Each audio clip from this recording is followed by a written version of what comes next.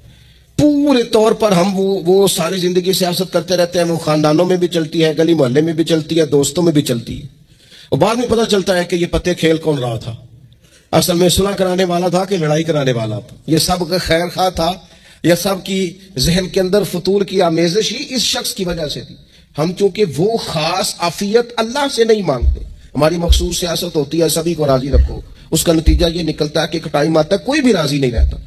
ہم اگر اپنے مالک کی طرف رجحان کریں اور اللہ نے جو ہمیں شعور دیا ہے اس شعور کو لے کر اللہ کی بارگاہ کی طرف بڑھیں. آپ یقین کریں اعلیٰ حضرت بریلوی رحمۃ اللہ علیہ کی کتابیں ہیں, ایک ایک کتاب پر پی ایچ ڈی ہو رہی ہے, اور انہوں نے 150 سال پہلے بیٹھ کر جو کچھ لکھا تھا بئی نہیں لفظ بلفظ اس کی ضرورت آج محسوس ہو رہی ہے اور آنے والے وقت میں بڑھ رہی ہے. پھر ان کے پاس کوئی ٹیم نہیں تھی, 50 لوگ نہیں تھے جو ان کے پاس بیٹھ کے لکھواتے, اپنا پریس نہیں تھا, ایسے لوگ نہیں تھے کہ جن کو پتا ہوتا کہ کتاب ہم کل چھاپیں گے اور اتنے فیصد یہ مارکیٹ میں نکل بھی جائے گی. ایسا کچھ نہیں تھا. کیا تھا؟ اللہ کی مدد ساتھ تھی, تائید ایزوی ساتھ تھی, اللہ نے اپنی عافیت میں رکھا تھا. وہ قرآن مجید کی آیت کا ترجمہ کرتے ہیں نا اعلیٰ حضرت اہدنا الصراط المستقیم, یا اللہ ہمیں سیدھی راہ پہ چلا. بہت سارے مفسرین نے کہا اے اللہ ہمیں سیدھا راستہ دکھا, فرماتے ہیں اے اللہ ہمیں سیدھی راہ پر چلا. تو کسی نے کہا حضور یہ چلا اور دکھا میں کیا فرق ہے؟ فرمانے لگے دکھانے کا مطلب یہ ہوتا ہے کہ کسی نے پوچھا میں نے گجرانوالہ جانا ہے, تو دکھانا یہ ہے کہ اسے کہا یہاں سے باہر نکلو, روڈ پہ چڑھ جاؤ, سیدھے جاؤ گے, ایک پول آئے گا اسے کراس کرنا, نیچے اترنا, وہاں سے شہر شروع ہو جائے. پھر اس نے اگر کوئی اندرونی جگہ شہر کی پوچھ لی تو اس کو کہا کہ رائٹ ہو جانا, پھر لیفٹ ہو جانا, پھر آگے کسی سے مزید. یہ ہے راستہ دکھانا, اور ایک ہے چلانا. اس نے کہا میں نے گجرانوالہ جانا ہے, تو اس نے کہا ساتھ بیٹھنا میری گاڑی پہ, جہاں تو نے جانا ہے میں چھوڑ کے آتا ہوں. یہ راستے پہ چلانا ہے, یہ مقام تفکر ہے. آپ اس پر غور فرمائیں گے. کہتے ہیں یا اللہ تو ہمیں راستہ دکھائے گا, اور دکھاتا ہے, لیکن چاروں جانب شیطان بھی تو بیٹھا ہے نا, فتنے بھی تو ہے نا. تو اگر تیری رحمت ساتھ رہے, مانا کہ محبت کے سفر میں ہر گام پہ 100 مشکل ہے, لیکن یہ سفر آسان بھی ہے اگر ساتھ تمہارا ہو جائے. اگر تو ساتھ چلے تو پھر یہ سفر مشکل ہے. وہ ہارون رشید نا اپنے محل کی چھت پہ ٹہل رہا تھا, سب سے اوپر والے چوارے پر, نیچے سے حضرت بہلول دانا گزر رہے تھے, اوپر اس کے ساتھ سپاہی بھی تھے, گن محل بھی تھے. اس نے کہا یہ بابا تو ذرا اوپر اٹھاؤ. انہوں نے ایک ڈولی, ایک ٹوکری سمجھ لیں, اس کو رسیاں باندھ کے نیچے پھینکا. نیچے جو سپاہی تھے ان کو کہا کہ یہ بابا جی کو پکڑ کے اس میں بٹھاؤ. انہوں نے جبرن تھاما بابا جی کو, اس میں ڈالا, اوپر والوں نے کھینچ لیا. 2-3 منٹ لگے. ہارون رشید کے سامنے حضرت بہلول دانا پہنچ گئے تو تھوڑے ناراض بھی ہوئے کہ یہ کوئی طریقہ تو نہیں نا بلانے کا. ملاقات ہوئی تو کہا کیوں بلایا؟ کہنے لگا ایک مسئلہ پوچھنا تھا. فرمانے لگے بادشاہ ہے نا, تیرے مسئلے پوچھنے کا بھی اپنا ہی انداز ہے, پوچھ مسئلہ. کہنے لگا بابا پوچھنا تھا کہ آپ اللہ تک کیسے پہنچے؟ حضرت بہلول دانا چپ کر گئے. 2-4 منٹ کے بعد کہنے لگے جس طرح ابھی زمین سے تیرے تک نہیں پہنچا, بالکل اسی طرح پہنچ گیا اور آپ کریم کی بارگاہ تک. اور وہ بھی جو اس نے کرم فرمایا ہے, ورنہ میں تو نہیں سمجھتا کہ میں پہنچ گیا, وہ بھی اگر تیری خوش گمانی ہے. ہارون رشید کہنے لگا مجھے سمجھ نہیں آئی. فرمانے لگے تو بادشاہ جو ہے اتنی جلدی کیسے سمجھ میں آئے گی تجھے بات؟ فرمانے لگے اگر میں تجھ سے ملنا چاہتا نا تو میں ایک درخواست لکھتا, پھر کسی وزیر سے سفارشی سائن کراتا, پھر وہ جمع کراتا, پھر مجھے ٹائم ملتا کہ فلان دن فلان تاریخ فلان ٹائم آ جانا, پھر آ کے میں لائن میں لگتا. پھر بھی تو بادشاہ ہے, تیرا موڈ بنتا ملنے کا کہ نہ بنتا. جب میں چاہتا تو پتہ نہیں کتنا ٹائم لگ جاتا, جب تو نے چاہا ہے نا تو 1 منٹ بھی نہیں لگا. فرمانے لگے میں نے دعویٰ ہی نہیں کیا کہ میں جدوجہد کر کے پہنچوں گا, میں نے تو رب کی بارگاہ میں عاجزی کی ہے, پھر رب نے ہی کرم فرمایا, اسی نے مہربانی کی ہے. مانا کہ محبت کے سفر میں ہر گام پہ 100 مشکل ہے, لیکن یہ سفر آسان بھی ہے اگر ساتھ تمہارا ہو جائے.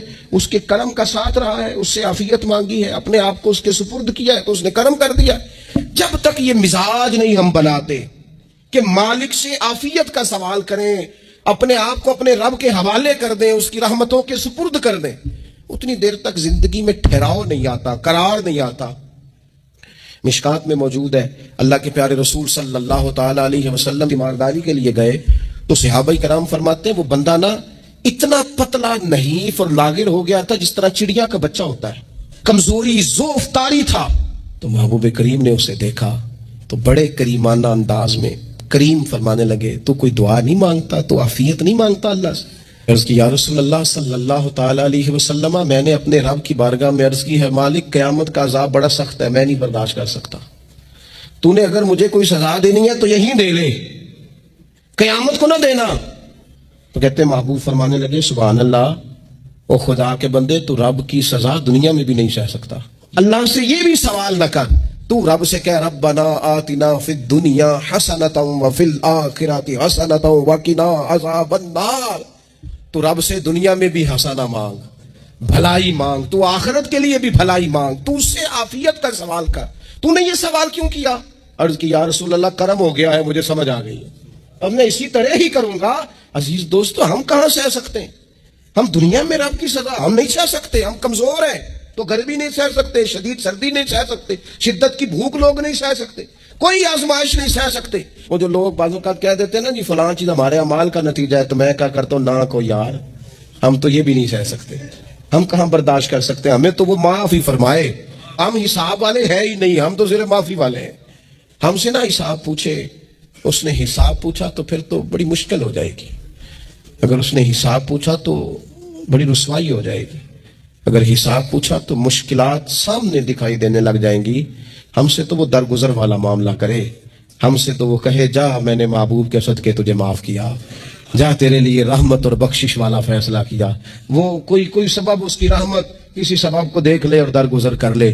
تو آج کی پوری گفتگو میں آج آپ کو بڑی ذمہ داری سے یہ گزارش کر رہا ہوں، اللہ سے عافیت مانگے، ہر وقت عافیت مانگے. میری سالوں سے روٹین ہے، میں دعا مانگتا ہوں اللہم انا نسألک العفو والعافیت فی الدین والدنیا والآخرہ. اور یہ خاموش تبلیغ ہوتی رہی.